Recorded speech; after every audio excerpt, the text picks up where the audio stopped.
Praise the Lord. Aroma ടിവിയുടെ മാന്യ പ്രേക്ഷകർക്ക് വേഗം വരുന്ന കർത്താവായ യേശു ക്രിസ്തുവിന്റെ നാമത്തിൽ വന്ദനത്തെയും സ്വാഗതത്തെയും അറിയിക്കുന്നു. അനുഗ്രഹീതവും മനോഹരമായ നല്ല നിമിഷങ്ങൾക്കായി കർത്താവിന് സ്തോത്രം ചെയ്യുകയാണ്. ഇന്ന് അരോമ ടിവിയുടെ പ്രേക്ഷകരോടൊപ്പം ജീവിതത്തിലെ അനുഭവങ്ങൾ പങ്കുവയ്ക്കുവാൻ നമ്മൾ ക്ഷണം സ്വീകരിച്ച് നമ്മോടൊപ്പം ജോയിൻ ചെയ്തിരിക്കുന്നത് കർത്താവിൻ്റെ ദാസി വാത്സല്യ ജാനു പാലൻ എന്ന് പറയുന്ന കർത്താവിൻ്റെ ദാസിയാണ്. കർത്താവിൻ്റെ ദാസി സമൂഹത്തിൽ വളരെയേറെ കർത്താവിന് വേണ്ടി പ്രയോജനപ്പെട്ടുകൊണ്ടിരിക്കുന്ന ഒരു സഹോദരിയാണ്. തൻ്റെ വാക്കുകളിലൂടെ തൻ്റെ ജീവിതാനുഭവം നമുക്ക് കേൾക്കാം. തൻ്റെ ജീവിതത്തിൽ ദൈവം ചെയ്ത ഉപകാരങ്ങൾ, നടത്തിയ വിധങ്ങൾ ഒക്കെ തന്നെ പങ്കുവയ്ക്കുന്നു. ശ്രദ്ധയോടെ പ്രാർത്ഥനയോടെ സ്കിപ്പ് ചെയ്യാതെ അവസാനം വരെ നമുക്ക് ഈ വീഡിയോ കാണാൻ കേൾക്കാൻ കർത്താവ് അനുഗ്രഹിക്കട്ടെ. കർത്താവിൻ്റെ ആസി സിസ്റ്റർ ജാനു പാലിനെ തികഞ്ഞ സ്നേഹത്തോടും ആദരവോടും കൂടി അരോമ ടിവിയുടെ പ്രേക്ഷകരോടൊപ്പം ജീവിതാനുഭവം പങ്കുവയ്ക്കുന്നതിന് ഞങ്ങൾ സ്വാഗതം ചെയ്തു. പ്രൈസ് ലോർഡ് സിസ്റ്ററെ.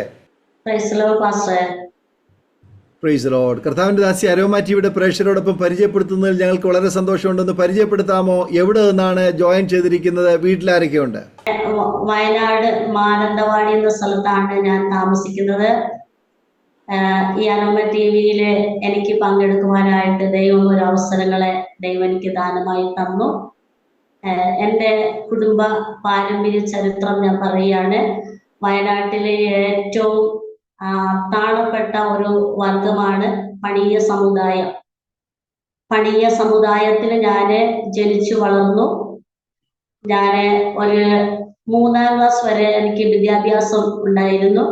3ാം ക്ലാസ് വിദ്യാഭ്യാസം വരെ ഞാൻ പഠിച്ചു. അതിൻ്റെ ശേഷങ്ങളിൽ എനിക്ക് വേണ്ട രീതിയിൽ പഠിക്കാനായിട്ട് കഴിഞ്ഞില്ല.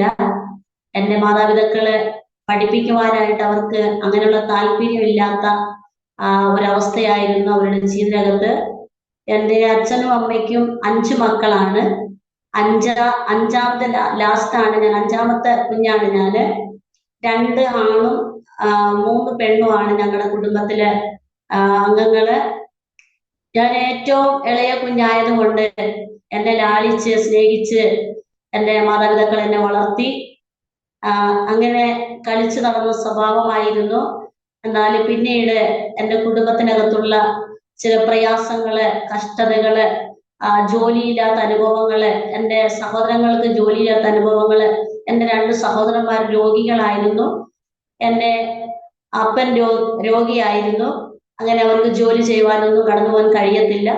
ഞങ്ങളുടെ വയനാട്ടിൽ പണ്ട് കാലഘട്ടങ്ങളിൽ, ഞാൻ എൻ്റെ ചെറുപ്പകാലത്ത് ഉള്ള കാലഘട്ടങ്ങളിലൊക്കെ എൻ്റെ മാതാപിതാക്കള് അവരൊരു അടിമ വേല ചെയ്യുന്ന ഒരു അനുഭവമാണ്.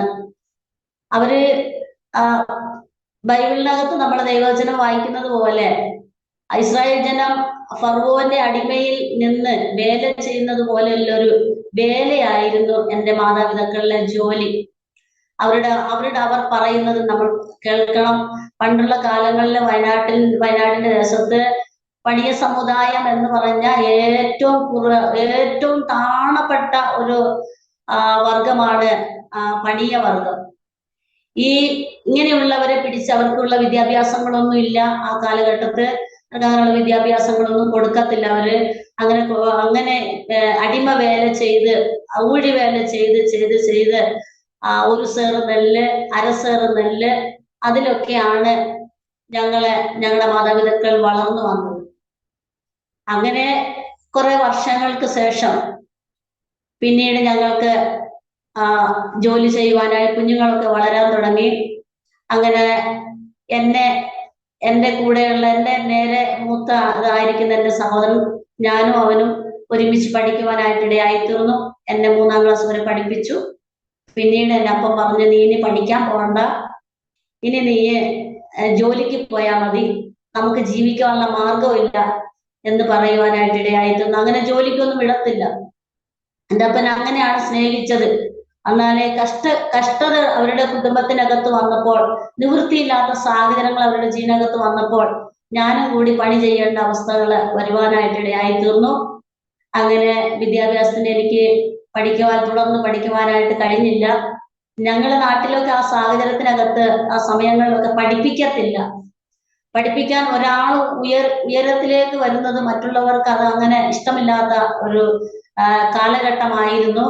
എന്നാല് അവിടെ നിന്നൊക്കെയും ഞാൻ 3ാം ക്ലാസ് വരെ മിടുക്കിയായിട്ട് പഠിക്കുവാനായിട്ട് ദൈവം ഇണയാക്കി. 3ാം ക്ലാസ് വിദ്യാഭ്യാസത്തോടെയാണ് ഞാൻ ഇപ്പോഴും നിൽക്കുന്നത്.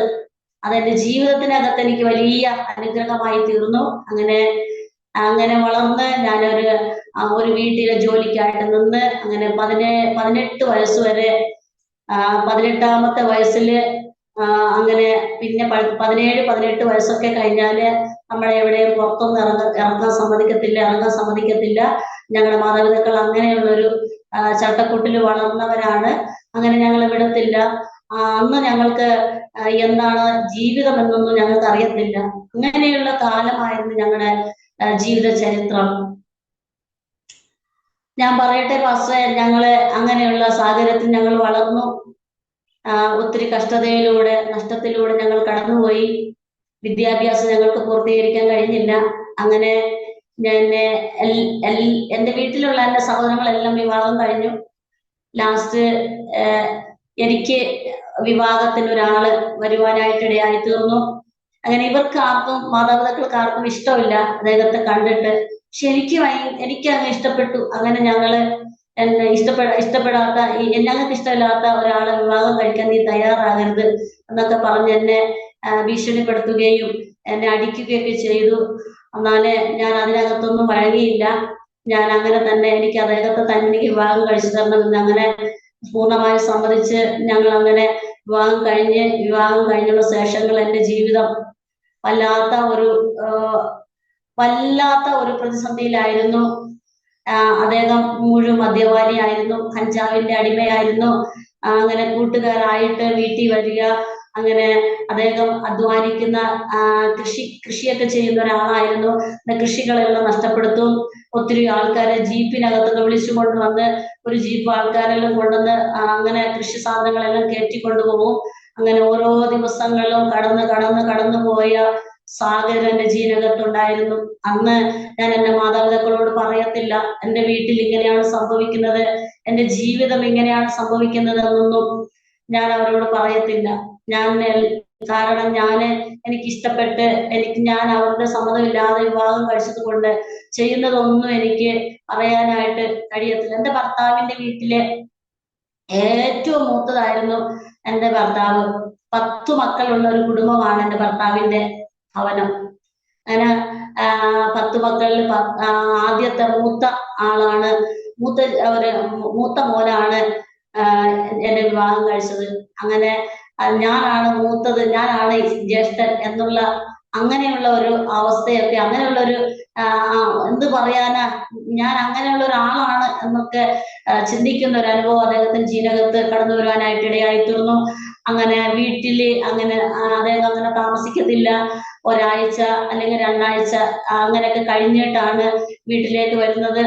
അങ്ങനെ വർഷങ്ങളായി. അങ്ങനെ നിന്ന സമയങ്ങളില് മറ്റുള്ളവരെല്ലാം പറഞ്ഞു, നീ എന്താണ് ഇങ്ങനെ ഇതെല്ലാം സഹിച്ചു നിൽക്കുന്നത്, എനിക്ക് നിന്റെ വീട്ടിൽ പോയിക്കൂടെ എന്നൊക്കെ ആൾക്കാരിങ്ങനെ ചോദിക്കുമ്പോൾ ഞാൻ പറയും, ഇല്ല ഞാൻ പോകത്തില്ല, എനിക്ക് ഇഷ്ടപ്പെട്ട് എന്നെ ഒരാള് വിവാഹം കഴിച്ചത്, അദ്ദേഹത്തെ ഒഴിവാക്കി ഞാൻ പോകത്തില്ല എന്ന് പറഞ്ഞാല് ഞാൻ അവരോടൊക്കെ മറുപടി പറയുവാനായിട്ട് ഇടയായി തീർന്നു. അങ്ങനെയുള്ള സാഹചര്യങ്ങൾ എന്റെ ജീവിതത്തിൽ വന്നപ്പോ രാത്രി സമയങ്ങളൊന്നും എന്നെ ഉറങ്ങാനായിട്ട് സമ്മതിക്കത്തില്ല. പിടിച്ചു വലിച്ച് പുറത്ത് കൊണ്ടിടും. കിട്ടുന്ന വടി കൊണ്ട് എന്നെ അടിക്കും. എന്നെ തലക്കിട്ടൊക്കെ അടിച്ച് എന്റെ തലയൊക്കെ പൊട്ടിപ്പോയ അനുഭവങ്ങൾ എന്റെ ജീവിതത്തിലുണ്ടായിരുന്നു. അതൊന്നും ഞാൻ ആരോടും പറയത്തില്ല. അങ്ങനെയുള്ള സാഹചര്യങ്ങൾ ഞാൻ എന്റെ ജീവിതത്തിൽ വന്നു. ഞാൻ സഖി കേട്ട് ഞാന് വർഷങ്ങളോളം ഞാനിങ്ങനെ നേർച്ചയൊക്കെ പറയും. പല അമ്പലങ്ങളിലും ഭയങ്കര ഒരു ദൈവവിശ്വാസിയാണ് ഞാൻ. അന്ന് ഞാൻ അങ്ങനെയായിരുന്നു. അങ്ങനെ നേർച്ചകൾ പറഞ്ഞ് പല അമ്പലങ്ങളിൽ ചെല്ലും, ക്രിസ്ത്യാനികളുടെ പള്ളിയിൽ ചെല്ലും.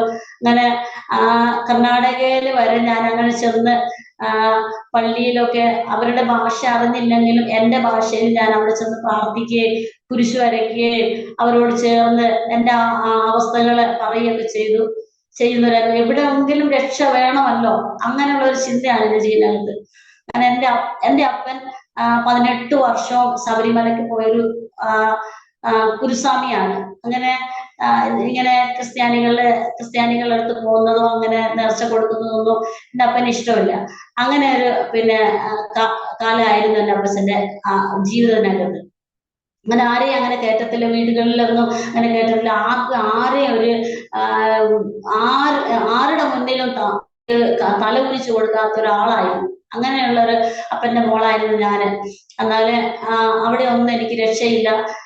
എന്റെ അപ്പൻ ഇങ്ങനെ എന്റെ ഭർത്താവിന്റെ മദ്യപാനം അറിഞ്ഞിട്ട്, എന്റെ കഷ്ടതയെല്ലാം അറിഞ്ഞിട്ട് എന്റെ അപ്പൻ പറഞ്ഞ്, ഒരു വർഷം ശബരിമലക്ക് മാല ഇടാന്നൊക്കെ പറഞ്ഞ് എന്റെ ഭർത്താവിനെ മാല ഇടിപ്പിച്ച് 41 ദിവസവും വ്രതം എടുത്ത് അവര് ശബരിമലക്ക് പോയി.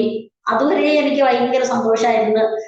41 ദിവസം വ്രതം എടുക്കുമ്പോൾ മദ്യപിക്കത്തില്ല, മറ്റൊന്നും ചെയ്യത്തില്ല, അടിക്കത്തില്ല. അങ്ങനെയുള്ള അവസ്ഥ വന്നപ്പോ എനിക്ക് ഭയങ്കര സന്തോഷം. എല്ലാം മുഴുവനും മാറി എന്ന് ഞാൻ ചിന്തിച്ചു. എന്നാല് ശബരിമലക്കെല്ലാം പോയി വന്ന് പിറ്റേ ദിവസം രാത്രി വരുമ്പോ എന്റെ പ്രിയപ്പെട്ടവരെ ഞാൻ കാണുന്നത് മറ്റൊരു രീതിയിലാണ്. അങ്ങനെ ഇരിക്കുമ്പോ എന്റെ ഹൃദയം വല്ലാതെ തകർന്നു. എന്നാൽ എനിക്ക് പിന്നെ അതിനകത്തൊന്നും വിശ്വാസമില്ലാത്ത ഒരു അവസ്ഥയായി മാറി. എന്തിനാണ് ഇങ്ങനെയുള്ള നേർച്ചയും കാഴ്ചയെല്ലാം ചെയ്യുന്നത്? ഇതിനെങ്ങനെയുള്ള വിശ്വസിച്ച് ഒത്തിരി പൈസയൊക്കെ ചെലവിട്ട് പോകുന്നത്? നമ്മുടെ മനസ്സിന് സമാധാനത്തിന് വേണ്ടിയല്ലേ എന്നൊക്കെ ചിന്തിച്ച് പിന്നെ കുറെ കാലം ഞാൻ പ്രാർത്ഥിക്കത്തോ നേർച്ച കൊടുക്കത്തോ ഒന്നും ഇല്ല. അമ്പലങ്ങളിലൊന്നും പോകത്തില്ല, ആര് വിളിച്ചാലും ഞാൻ പോകത്തില്ല. അങ്ങനെ മൗനമായി ഒരു ആരോടും മിണ്ടാത്ത ഒരവസ്ഥയായി, മാനസികമായതുപോലെ തന്നെ ഞാൻ ഇങ്ങനെ ഇരിക്കും. പിന്നെ ഞങ്ങൾക്ക് അങ്ങനെ വന്ന ശേഷങ്ങളില് ഞാനിങ്ങനെ ഓരോ സമയങ്ങളും ഒരാഴ്ച കഴിഞ്ഞ് എന്റെ പ്രിയപ്പെട്ടവൻ ഇങ്ങനെ മദ്യപിച്ച് കടന്നു വന്ന് എന്നെ പിടിച്ചു വലിക്കുകയും എന്റെ മുറ്റത്ത് കൂടെ എന്ത് ചെയ്യും, വെളിയിലിറക്കി മുടിയെ പിടിച്ച് വലിച്ച് കൊണ്ടുപോകും. അങ്ങനെ ഒത്തിരി നിന്നെ ഞാൻ നിർത്തത്തില്ല, ഞാൻ നിന്നെ വിടുകയില്ല, നിന്നെ ഞാൻ കൊല്ലും, ഞാനും മരിക്കും എന്നൊക്കെ പറഞ്ഞിട്ട് അങ്ങനെ ഒരു ദിവസം രാത്രി ഞാന് വീട്ടിലെ ഇളയതായത് കൊണ്ട്, ഏറ്റവും ഇളയതായത് കൊണ്ട് എനിക്ക് ഇങ്ങനെ ചില സ്വഭാവങ്ങൾ എന്റെ ഇതിനകത്തുണ്ടായിരുന്നു. ചില കുഞ്ഞുങ്ങളോടൊക്കെ കളിച്ച് വളർന്നതായത് കൊണ്ട് ഈ മരം കയറുന്ന സ്വഭാവം എന്റെ ഇതിനകത്തുണ്ടായിരുന്നു. അങ്ങനെ ഞാന് എന്റെ എന്റെ ഭർത്താവിന്റെ വീടിനടുത്തുള്ള ആ മരത്തിലെ ഒരു കയറൊക്കെ കെട്ടി ഞാനിങ്ങനെ ആത്മഹത്യ ചെയ്യാനായിട്ട് ഞാൻ ഒരുങ്ങി. ഞാൻ എന്തായാലും ഇന്ന് ആത്മഹത്യ ചെയ്യും, എന്റെ പ്രിയപ്പെട്ട വരുന്നതിന് മുൻപ് എനിക്ക് മരിക്കണം, ഇനി എനിക്ക് ജീവിക്കരുത്, ആരും എന്നെ കാണരുത് എന്നൊക്കെ പറഞ്ഞ് ഞാനൊരു കയറുമായിട്ട് ഞാൻ അങ്ങനെ കടന്നുപോയി പറമ്പിലോട്ട്. അങ്ങനെ പോയപ്പോ എനിക്ക് പിന്നീട് എനിക്കൊരു മനസ്സ് വരുന്നില്ല. മരത്തിന്റെ മുകളിൽ ഞാൻ ഇരിക്കുന്നുണ്ടെങ്കിലും ഞാൻ താഴെ ഇറങ്ങി വരണം എന്നുള്ളൊരു മനസ്സായിരുന്നു എന്റെ ജീവിതത്തിൽ. അങ്ങനെ ഇരിക്കുന്ന സമയങ്ങളിൽ ഞാൻ പെട്ടെന്ന് ചാടി ഇറങ്ങി. പിന്നെ ഒരാഴ്ചത്തേക്ക് അങ്ങനെയുള്ള ഒച്ച ബഹളങ്ങളോ ഒന്നും എന്റെ ജീവിതത്തില്ല. അന്നേരം ഞാൻ സന്തോഷിച്ചു, എനിക്ക് ഇങ്ങനെയുള്ള ജീവിതമായിരുന്നു നല്ലത്. അങ്ങനെ ഒച്ചയും വിളിയും പ്രശ്നങ്ങളൊന്നും ഇല്ലാത്ത ഒരു ജീവിതമല്ലേ നല്ലത് എന്നൊക്കെ ഞാനിങ്ങനെ ചിന്തിച്ചു. അങ്ങനെ ഒരാഴ്ച കണ്ടപ്പോ പിന്നെയും എന്നെ ഉപദ്രവിക്കാൻ തുടങ്ങി. കയ്യിൽ കിട്ടുന്ന സാധനങ്ങൾ എടുത്ത് എന്നെ ഉപദ്രവിക്കും. അങ്ങനെ ഒരു അവസ്ഥ വന്നപ്പോഴത്തേന് ഞങ്ങളുടെ എന്റെ ഭർത്താവിന്റെ വീടിന്റെ തൊട്ട് മുകളിൽ കയറുന്നത് മെയിൻ റോഡാണ്. അപ്പം രാത്രി ഒരു 12 മണി സമയത്ത് എന്നെ അടിച്ചു ഓടിച്ചു. എല്ലാ വീട്ടിലുള്ളവരെല്ലാവരും ഉറങ്ങിക്കിടക്കുന്ന സമയത്ത് എന്നെ അടിച്ചോടിച്ചു. ഞാൻ ഓടി ഇറങ്ങി എന്ത് ചെയ്തു, ഞാൻ റോഡേ ചെന്ന് ഞാൻ ഇങ്ങനെ തീരുമാനം ചെയ്തു, ഞാൻ ഇനി മരിച്ചേക്കാം, ഇനി എന്തിനാ ജീവിക്കുന്നത് എന്ന് ഞാൻ ഇങ്ങനെ ചിന്തിച്ചു. അങ്ങനെ ചിന്തിച്ചപ്പോ എന്റെ മനസ്സിനകത്ത് തന്നെയല്ല, എന്നെ ഒരാളിങ്ങനെ വിളിക്കുന്നതായിട്ട് എന്റെ പേര് വിളിച്ചു. ജാനു എന്ന് വിളിച്ച് ആ പേര് വിളിച്ചപ്പോ ഞാൻ വിചാരിച്ചു അദ്ദേഹം ആയിരിക്കും വിളിക്കുന്നത്. ഞാൻ തിരിഞ്ഞു നോക്കി. പിന്നെ ഞാൻ കാലെടുത്ത് വെച്ചു. ബസ് വരുമ്പോൾ ഏത് വാഹനം വന്നാലും അതിന്റെ മുന്നിൽ വീണ് മരിക്കാം എന്നുള്ളൊരു ചിന്തയോടെ ഞാൻ പിന്നെയും ചെന്നപ്പോഴത്തേനും എനിക്ക് അവിടുന്ന് എന്നെ വിളിക്കുന്ന ഒരവസ്ഥ. അന്നേരം ഞാൻ അവിടെ നിന്ന് പോയി ഞാൻ വീട്ടിൽ കയറി വരുമ്പോ എല്ലാവരും നിശബ്ദമായിട്ട് എല്ലാവരും ഉറങ്ങുക, ആരെയും കാണുന്നില്ല. അപ്പോഴെനിക്ക് മനസ്സിനകത്തൊരു വിഷമം ഉണ്ടായി.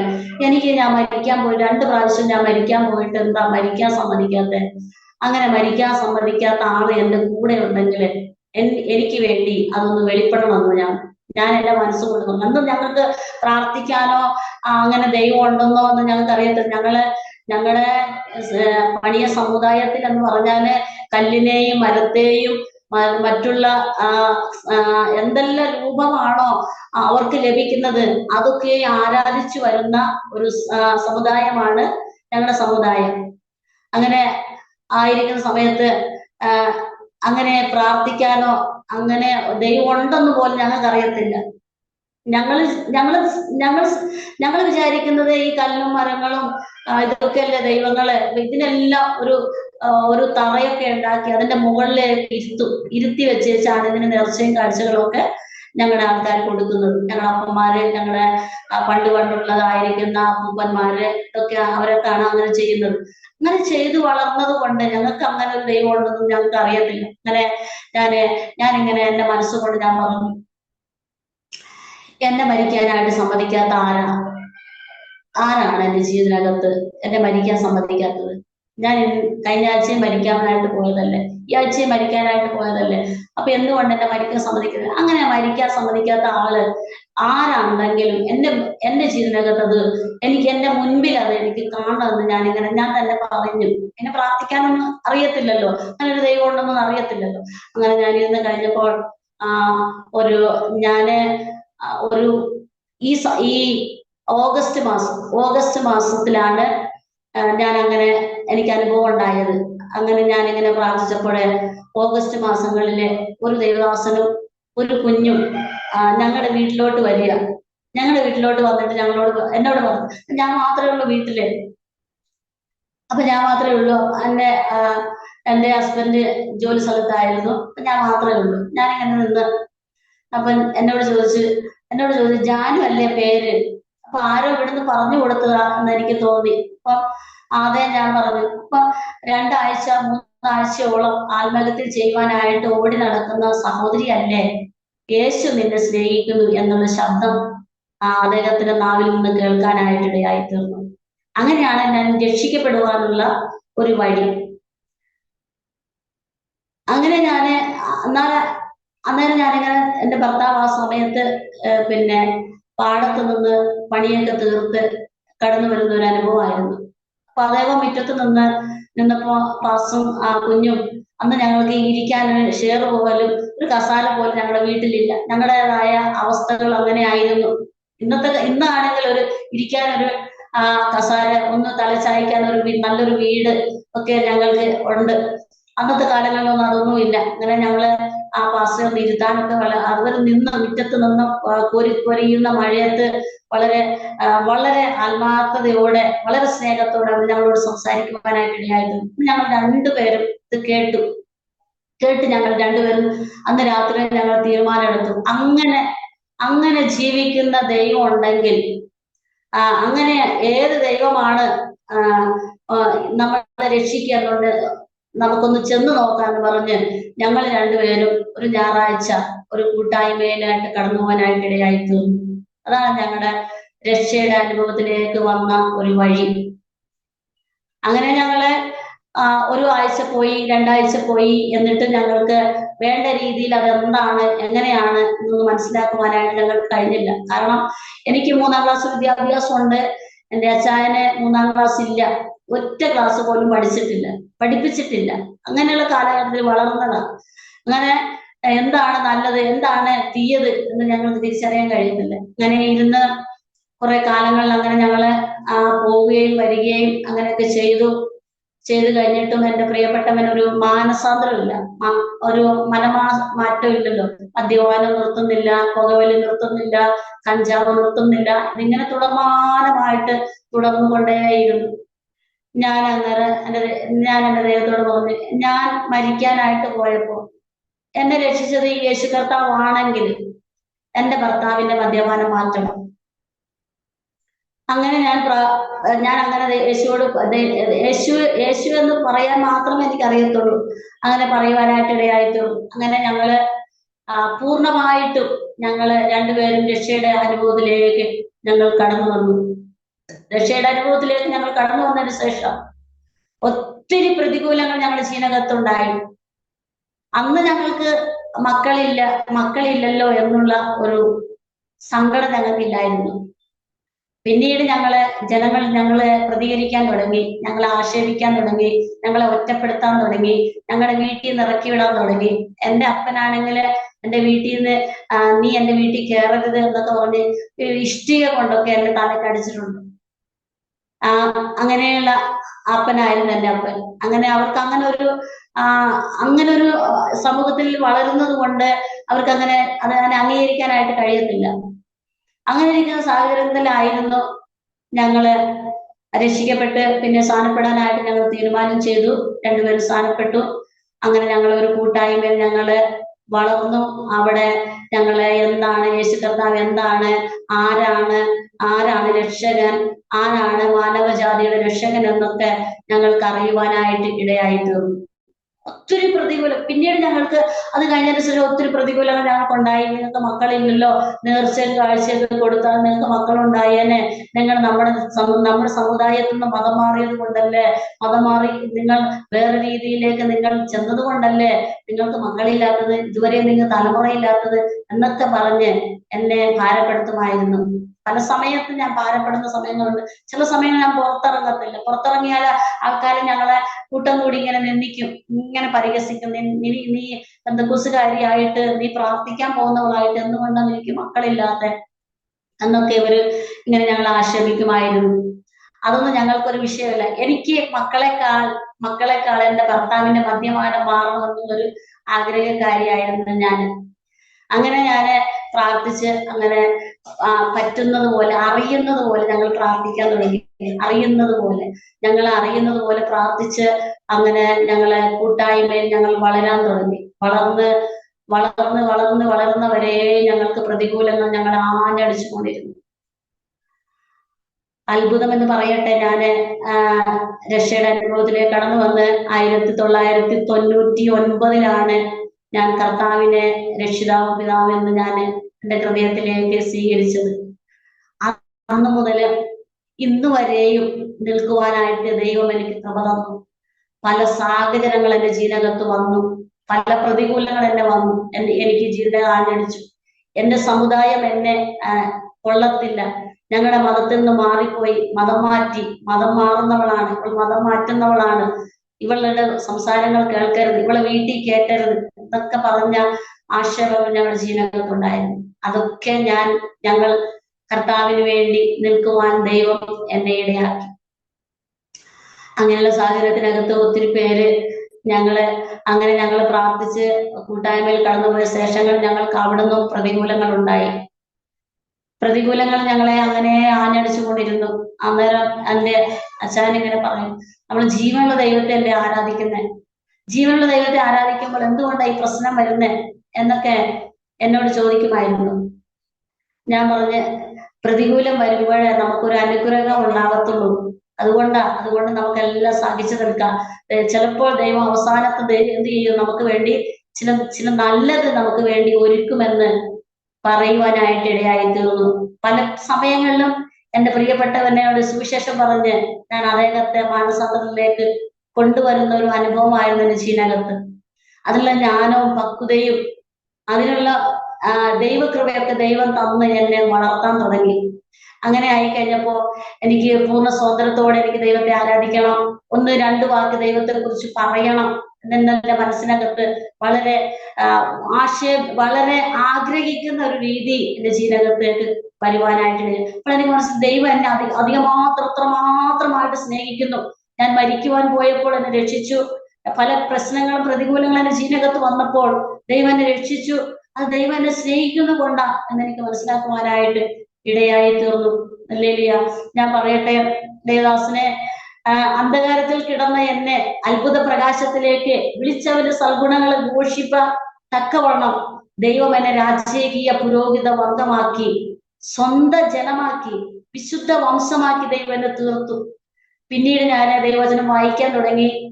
അങ്ങനെ സ്കൂളൊന്നും ഞാൻ പഠിച്ചിട്ടില്ല, എങ്കിലും എന്റെ കയ്യിലുള്ള വേദപുസ്തകം ഞാൻ വായിക്കുമായിരുന്നു. അത് അങ്ങനെ ഓരോ ദിവസങ്ങളും വായിച്ച് ഞാൻ ഈ 66 പുസ്തകങ്ങളും ഞാൻ തന്നെ സ്വന്തമായി പഠിക്കാൻ തുടങ്ങി. അതിന്റെ ആഴങ്ങളെ, അതിന്റെ അർത്ഥങ്ങളെ ദൈവം എനിക്ക് മനസ്സിലാക്കി തരും.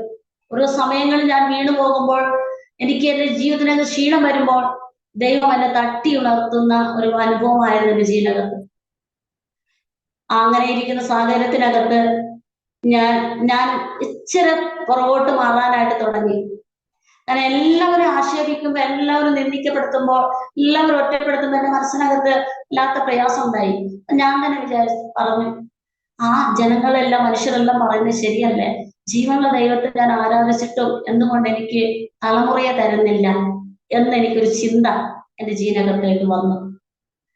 അങ്ങനെ വന്നു കഴിഞ്ഞപ്പോൾ ഞങ്ങൾ രണ്ടുപേരും നന്നായിട്ട് സുവിശേഷം അറിയുന്ന ഒരു അച്ഛനാണ് എന്റെ ഹസ്ബൻഡ്.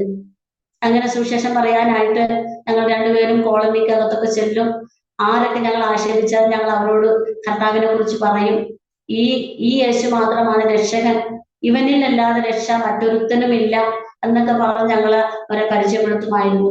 അങ്ങനെ കുറെ കാലം ഞങ്ങള് അങ്ങനെ പ്രാർത്ഥനയ്ക്കും അങ്ങനെ സുവിശേഷ വേലയ്ക്കൊക്കെ നടന്ന് കഴിഞ്ഞപ്പോൾ ഞാനിങ്ങനെ ആൾക്കാരിങ്ങനെ നീ അങ്ങനെ സുവിശേഷ വേലയൊക്കെ ചെയ്യുന്നു, കർത്താവിനെ കുറിച്ചൊക്കെ പറയുന്നു, നിന്റെ ദൈവം ജീവനുള്ള ദൈവം എന്നൊക്കെ നീ പറയുന്നുവെങ്കിലും നിനക്ക് എന്താ ഒരു തലമുറ ഇല്ലാത്തത് ഇപ്പോൾ പലപ്പോഴും ഇങ്ങനെ ചോദിക്കും. അങ്ങനെ ചോദിച്ചു കഴിഞ്ഞപ്പോൾ എനിക്ക് മനസ്സിലായി, എന്നാ ഇനി സുവിശേഷ വേലയ്ക്ക് പോകണ്ട, ഇവിടെ തന്നെ ഇരിക്കാം. അങ്ങനെ ഞാനങ്ങനെ കുറച്ചു കാലം ഞാൻ അങ്ങനെ സുവിശേഷ പ്രവർത്തനത്തിന് പോകത്തില്ല, വീട്ടിലിരിക്കും. വീട്ടിലിരുന്നാലും ദൈവമായിട്ടൊരു ബന്ധമൊന്നും ഇല്ലാത്തൊരവസ്ഥ, വേണ്ട രീതിയിൽ എനിക്ക് പ്രാർത്ഥിക്കാൻ കഴിയാത്ത, മനസ്സില്ലാത്തൊരവസ്ഥ എന്റെ ജീവിതത്തിലേക്ക് വന്നു. ആ സമയത്ത് ദൈവം എന്നെ തൊട്ടു. അത്ഭുതമെന്ന് പറയട്ടെ, എന്റെ ഗർഭപാത്രത്തിന് ഒരു അസുഖം വന്ന് എന്റെ ഗർഭപാത്രം എടുത്തു കളയണം. അങ്ങനെ മാസങ്ങളോളം ഞാൻ ഹോസ്പിറ്റലുകളിലെല്ലാം അഡ്മിറ്റായി കിടന്നു. അങ്ങനെ എന്നെ സഹായിക്കാനോ, എന്നെ കരുതുവാനോ, എന്റെ കൂടെ നിൽക്കുവാനോ, എന്നെ ആശ്വസിപ്പിക്കുവാനോ എനിക്ക് മറ്റാരും ഇല്ലാത്ത ഒരവസ്ഥ എന്റെ ജീവനകത്ത് വന്നു. അങ്ങനെ ഇവിടെ മാനന്തവാടി മെഡിക്കൽ കോളേജിൽ കിടന്നു. അങ്ങനെ ഒരു മാസം കഴിഞ്ഞപ്പോൾ അവിടുത്തെ ഡോക്ടർമാർ പറഞ്ഞിട്ട് ഞങ്ങൾക്ക് രക്ഷയില്ല, നിങ്ങൾ കോഴിക്കോട് മെഡിക്കൽ കോളേജ് ചെല്ലണമെന്ന് പറഞ്ഞു. അത് എന്റെ വിടുതലാണ്, എന്റെ ആത്മീയ ജീവിതത്തിനകത്ത് ഒരു വിടുതലാണ്. അതാണ് ഞാനിപ്പോൾ പറയാനായിട്ട് ആഗ്രഹിക്കുന്നത്. അങ്ങനെ ഇരിക്കുമ്പോ അങ്ങനെ എന്റെ ഹസ്ബൻഡിന്റെ കൂടെ ആരുമില്ല, എന്നെ ഒന്ന് സഹായിക്കാനോ കരുതുവാനോ എന്റെ ഹസ്ബൻഡിന്റെ കൂടെ ഒരു ആശ്വാസവാക്ക് പറയാനോ ആരുമില്ലായിരുന്നു. അങ്ങനെ ഞങ്ങൾ മെഡിക്കൽ കോളേജ് ചെന്ന്, മെഡിക്കൽ കോളേജിൽ അവിടെ ഒരു 15 ദിവസം കിടന്നിട്ടും ഞങ്ങൾക്ക് എന്റെ രോഗത്തിന് സൗഖ്യമില്ല. അങ്ങനെ എന്റെ വയറിന് ഗർഭപാത്രത്തിന്റെ പൂപ്പൽ എന്നുള്ള അസുഖമാണ് എന്റെ ജീവിതത്തിൽ വന്നത്. അങ്ങനെ ഇരിക്കുന്നെങ്കിലും ഈ പൊക്കിളിലൂടെ പഴുപ്പും ചലവും ഇങ്ങനെ പോകും. അന്നേരം വയറ് ഭയങ്കര സ്തംഭിച്ചിരിക്കും, ഭക്ഷണം കഴിക്കാൻ പറ്റത്തില്ല. അങ്ങനെ ക്ഷീണിച്ച് മരണത്തോട് മല്ലടിച്ച ഒരു അനുഭവം എന്റെ ജീവിതത്തിൽ വന്നു. അങ്ങനെ ഇരിക്കുന്ന സമയങ്ങളിൽ മെഡിക്കൽ കോളേജിൽ ഞാൻ അഡ്മിറ്റ് ചെയ്ത് 15 ദിവസം കിടന്ന് 15 ദിവസത്തെ ദിവസം ഡോക്ടർ പറഞ്ഞ് ഗർഭപാത്രം ഓപ്പറേഷൻ ചെയ്ത് എടുത്തു കളയണം, അല്ലെങ്കിൽ ഞങ്ങൾക്കൊന്നും പറയാൻ പറ്റത്തില്ല. അങ്ങനെ സ്കാൻ ചെയ്ത് അങ്ങനെ മറ്റുള്ള ടെസ്റ്റുകളെല്ലാം നടത്തി. അങ്ങനെ അവർക്ക് അതിനകത്തൊന്നും അവർക്കൊന്നും ഒരു സംശയവും ഇല്ല, ഒന്നും കണ്ടില്ല. പക്ഷെ കൂടെ നിന്നവര് എന്നെ മാറ്റി നിർത്തിയവരെല്ലാം പറഞ്ഞ് ഗർഭപാത്രത്തിന് ക്യാൻസർ ആണ്, ക്യാൻസർ വന്നിട്ടാണ് സഹോദരി ഇനി മുമ്പോട്ട് ഇനി വരത്തില്ല, ക്യാൻസർ രോഗമാണ് അദ്ദേഹത്തെ ബാധിച്ചിരിക്കുന്നത് എന്നൊക്കെ പറഞ്ഞ് നടക്കുന്ന ഒരു അനുഭവമായിരുന്നു ജനത്തിന്റെ ഇടയിൽ. കൂടെ ആരാധിച്ചവര്, കൂടെ നിന്നവര്, കൂടെ ആശ്വസിപ്പിക്കാൻ തള്ളി പറഞ്ഞവരെല്ലാം അങ്ങനെ പറഞ്ഞു നിറന്ന ഒരവസ്ഥ ഇതിനകത്ത് വന്നു. അങ്ങനെ ഇരിക്കുന്ന സാഹചര്യത്തിനകത്ത് ഒരു രാത്രി 3 മണി സമയത്ത് പരിശുദ്ധാത്മാവ് എന്നെ തൊട്ടു. ഞാനിങ്ങനെ കാണുക, ഞാൻ നരകവും സ്വർഗവും എന്താണെന്ന് എനിക്ക് കാണുവാനായിട്ടിടയായി തീർന്നു. എന്നെ ഒരു വ്യക്തി എന്നെ കൈപിടിച്ച് പോകുന്നത് ഇങ്ങനെ ഉള്ള സ്ഥലങ്ങളിൽ, ഇരുട്ടിന്റെ ഒരു സ്ഥലത്തിലേക്ക് എന്നെ കൊണ്ടുപോകാം. അപ്പൊ എനിക്കൊന്നും കാണാൻ പറ്റുന്നില്ല. അപ്പൊ ഒരാള് കൈ എന്നെ പിടിച്ചിട്ടുണ്ട്, കൈ മാത്രം എനിക്കറിയാം. അങ്ങനെ അതിന്റെ ചുറ്റുവട്ടവും എന്നെ നടത്തുമ്പോൾ ഞാനിങ്ങനെ ഉറങ്ങുന്ന സമയം ഞാനിങ്ങനെ കണ്ടു തന്നപ്പോൾ ഞാൻ ഭയമുണ്ടായി, പേടിയായി. ഞാൻ പിന്നെയും എന്നെ കൈപിടിച്ചിരിക്കുന്ന ആ കയ്യിൽ ഞാൻ മുറുകെ പിടിച്ച് അമർത്തി പിടിച്ച് ഞാനിങ്ങനെ ഓർക്കുന്നുണ്ട്. യാക്കോബ് കർത്താവിനെ, ദൈവത്തിന്റെ ദൂതനെ മുറുകെ പിടിച്ച് ഇങ്ങനെ പറഞ്ഞു, നീ എന്നെ വിട് എന്ന് യാക്കോവിനോട് ദൂതൻ പറഞ്ഞപ്പോൾ യാക്കോബ് പറഞ്ഞ്, നീ എന്നെ അനുഗ്രഹിച്ചല്ലാതെ ഞാൻ നിന്നെ വിടുകയില്ല എന്നതുപോലെ ഞാൻ ദൈവത്തെ മുറുകെ പിടിച്ച്, കരത്തെ പിടിച്ച്, ദൈവമാണെന്ന് എനിക്ക് അറിയത്തില്ല. അന്നേരം എനിക്ക് ആ കൈ എന്നെ ഞാൻ പിടിക്കുമ്പോഴൊക്കെ കയ്യിൽ ഭയങ്കര പൊള്ളുന്ന ഒരു ചൂടാണ് ഞാൻ അനുഭവിക്കുന്നത്. അങ്ങനെ ഒറ്റയ്ക്ക് ബെഡിൽ ഞാൻ കിടക്കുകയാണ്. അങ്ങനെ എൻ്റെ അടുത്ത് ആരുമില്ല, ബെഡിൽ എനിക്ക് ആരുമില്ലാത്തൊരു സാഹചര്യമായിരുന്നു. അങ്ങനെ ഞാൻ ഉറങ്ങി കിടക്കുന്ന സമയങ്ങളിൽ ഞാൻ മരിച്ചതുപോലെ തന്നെയായിരുന്നു, ജീവൻ എനിക്ക് ഇല്ലാത്തതുപോലെ തന്നെ എന്റെ ശരീരം മാത്രം അവിടെ ഉണ്ട്. പിന്നീട് ആ ഇരുട്ടിന്റെ അവസ്ഥയിൽ നിന്ന് ഞാനിങ്ങ് വന്നു കഴിഞ്ഞപ്പോൾ ഒരു വെളിച്ചത്തിന്റെ ഒരു അനുഭവം ഞാൻ കാണുവാനായിട്ടിടയായിട്ടു. ആ വെളിച്ചം കണ്ടാല് നമുക്ക് കാണാൻ പറ്റാത്ത ഒരു അന്തരീക്ഷം. എനിക്ക് ഭയങ്കര സന്തോഷമായി. ഞാൻ ഇത്രയും സമയം വരെ ഞാൻ ഇരുട്ടിലായിരുന്നല്ലോ, എനിക്ക് അവിടെ ആരെയും കാണാൻ കഴിയുന്നില്ല. എന്നാൽ ഈ വെളിച്ചത്തിലേക്ക് അടുത്ത് വന്നപ്പോൾ എന്ത് ചെയ്തു, ഞാന് എനിക്ക് ഭയങ്കര സന്തോഷമായി. അപ്പൊ ഞാനൊരു ശബ്ദം കേട്ടു, ഈ അസ്ഥികൾ ജീവിക്കുമോ? അപ്പൊ ദൈവമാണോ എന്ന് പറയുന്നത് എനിക്ക് പറയാൻ പറ്റത്തില്ല. അങ്ങനെ ഈ അസ്ഥികൾ ജീവിക്കുമോ എന്ന് ഞാൻ പറഞ്ഞപ്പോഴത്തേനും എന്റെ ശരീരത്തിനകത്ത് എന്റെ ശരീരങ്ങളെല്ലാം വേർക്കാൻ തുടങ്ങി. അങ്ങനെ ശരീരം മുഴുവനും വേർത്ത് അങ്ങനെ ഞാൻ ചാടി എഴുന്നേറ്റ് കഴിഞ്ഞപ്പോഴത്തേനും ഞാൻ ഇരുന്ന് കഴിഞ്ഞപ്പോഴത്തേനും ഞാൻ എന്റെ കർത്താവിനോട് പറഞ്ഞു, കർത്താവെ, നിന്നാൽ അത് കഴിയും. അങ്ങനെ ഞാൻ എന്റെ കർത്താവിന്റെ കരങ്ങളിലേക്ക് ഏൽപ്പിച്ചു കൊടുത്തപ്പോൾ എന്റെ വയറിന്റെ അവസ്ഥകൾ, വേദനകൾ മാറി. എനിക്ക് ഒരു പുതിയൊരു ജീവൻ ശരീരം എനിക്ക് വന്നതുപോലെ എനിക്ക് അനുഭവപ്പെടുവാനായിട്ടിടയായിട്ടുണ്ട്. എന്റെ ഏറ്റവും വലിയ സാക്ഷ്യം അതാണ് എന്റെ ജീവിതകത്ത്. ഞാൻ കുഞ്ഞുനാളിൽ ഒന്നും അങ്ങനെ അനുഭവിച്ചത് എനിക്ക് അങ്ങനെയുള്ളതൊന്നും എനിക്ക് അറിയത്തില്ലെങ്കിലും ഞാൻ കർത്താവിനെ അറിഞ്ഞിട്ടുള്ള അനുഭവം എന്റെ ജീവിതത്തിൽ ഒരു വലിയൊരു അനുഗ്രഹമായി മാറി. അങ്ങനെ ഇരിക്കുന്ന സമയങ്ങളിൽ പെട്ടെന്ന് എനിക്ക് ബാത്റൂമിൽ ചെല്ലണമെന്ന് എനിക്ക് തോന്നി. അങ്ങനെ ഞാന് പതുക്കെ, എനിക്ക് നടക്കാനൊന്നും ജീവനില്ല, അങ്ങനെ പതുക്കെ ഞാൻ ചെന്ന് ആ ബാത്റൂമിന്റെ കതക് തുറന്ന് ഞാൻ അങ്ങനത്തെ കയറി. കതക് കുറ്റിയിട്ട് ഞാനിങ്ങനെ മുഖമൊക്കെ കഴുകി കഴിഞ്ഞപ്പോഴത്തേനും ദൈവാത്മാവ് എന്നോട് സംസാരിക്കുക, നിന്റെ വയറിനോട് നിന്റെ കരങ്ങൾ ചേർത്ത് പിടിച്ച് പ്രാർത്ഥിക്കാൻ പറഞ്ഞു. അപ്പൊ ഞാൻ 2 കരങ്ങളും എന്റെ വയറിനോട് ചേർത്ത് പിടിച്ച് ഞാൻ പ്രാർത്ഥിക്കാൻ തുടങ്ങി. എനിക്ക് അന്നൊന്നും അങ്ങനെയുള്ള കഴിവോ ജ്ഞാനമോ പ്രാർത്ഥനയോ ഒന്നും പ്രാർത്ഥന ജീവിതമൊന്നും ഇല്ലായിരുന്നു എനിക്ക്. അങ്ങനെ ഞാൻ പ്രാർത്ഥിച്ചു കഴിഞ്ഞപ്പോൾ എന്റെ വയറ്റിനകത്ത് എന്നെ ഭാരപ്പെടുത്തിക്കൊണ്ടിരുന്ന, എന്നെ വേദനപ്പെടുത്തിക്കൊണ്ടിരുന്ന, എന്നെ വേദനിപ്പിക്കുന്ന പഴുപ്പും ചലവും എന്ത് ചെയ്തു, പുറത്തേക്ക് വരുവാനായിട്ടിടയായിത്തീർന്നു. അമ്മേ, ഒരു ഹോസ്പിറ്റലിനകത്ത് ഡോക്ടർ ഓപ്പറേഷൻ ചെയ്ത് മാറ്റുന്നത് പോലെ ദൈവം എന്നെ ശരീരത്തിനുള്ളതെല്ലാം മാറ്റുവാനായിട്ടിടയായിത്തീർന്നു. അമ്മേ, ഞാൻ അങ്ങനെ ഇരിക്കുന്ന സമയങ്ങളിൽ എനിക്ക് എന്തോ അനുഭവപ്പെട്ടതുപോലെ ഞാൻ പിന്നെ മുഖമൊക്കെ കഴുകി കല്ലൊക്കെ തേച്ച് മിടുക്കിയായിട്ട് എന്ത് ചെയ്തു, അവിടെ നിന്ന് വരുവാനായിട്ടിടയായിരുന്നു. അങ്ങനെ ഇരിക്കുന്ന സാഹചര്യങ്ങളിൽ ഞങ്ങളുടെ എനിക്ക് വേണ്ടി പ്രാർത്ഥിക്കുന്ന ദൈവമക്കളുണ്ടായിരുന്നു, ദേവാസന്മാരുണ്ടായിരുന്നു, ഒത്തിരി പ്രവാചകന്മാരുണ്ടായിരുന്നു. അങ്ങനെ ഒരു പ്രവാചകി എൻ്റെ അടുത്തേക്ക് വന്നു, ഹോസ്പിറ്റലിൽ വന്നിരുന്ന് എനിക്ക് കോഴിയിറച്ചി, പിടി ഒക്കെ ഉണ്ടാക്കി കൊണ്ടു തന്നു. കാരണം പുള്ളിക്കാരത്തിക്ക് ദൈവം കാണിച്ചതാണ് ഞാൻ ഈ ലോകം വിട്ടു മാറ്റപ്പെടുമെന്ന്. അന്നേരം എന്നോട് പറഞ്ഞ് അടുത്ത് വന്നിരുന്നിട്ട് പിടിയും കോഴിയിറച്ചിയൊക്കെ കഴിപ്പിച്ച് കഴിഞ്ഞതിന് ശേഷം എന്നോട് പറഞ്ഞ്, നീ നിന്നെ തന്നെ ശുദ്ധീകരിക്കണം, നീ കർത്താവിന്റെ അടുക്കലേക്ക് പോവുക എന്ന് പറയുവാനായിട്ടിടയായിട്ടുണ്ട്. ഞാൻ അങ്ങനെ തന്നെ എന്റേതെല്ലാം ഞാൻ സമർപ്പിക്കപ്പെടുവാനായിട്ടിടയായിത്തീർന്നു. എനിക്ക് ഇന്ന് എനിക്ക് മരിക്കുന്നതിന് പേടിയില്ല. മരിച്ചാൽ കർത്താവിന്റെ സന്നിധിയിൽ എത്തുമെന്നുള്ള ഉത്തമ ബോധ്യം എന്റെ ജീവിതത്ത് വന്നു. അങ്ങനെ ഞാൻ എന്നെ തന്നെ ഏൽപ്പിച്ച് പ്രാർത്ഥിക്കാൻ തുടങ്ങി. പ്രവാചകി എൻ്റെ അടുത്ത് തന്നെ തൊട്ടടുത്ത് തന്നെ ഇരിപ്പുണ്ടായിരുന്നു, ദേവാസി. അങ്ങനെ പറഞ്ഞ് ആ ആന്റി എന്ത് ചെയ്തു, വയനാട്ടിലേക്ക് വന്ന ശേഷം അന്ന് രാത്രിയിലെ ഡോക്ടർമാർ വന്ന് എന്നെ പരിശോധിക്കാൻ തുടങ്ങി.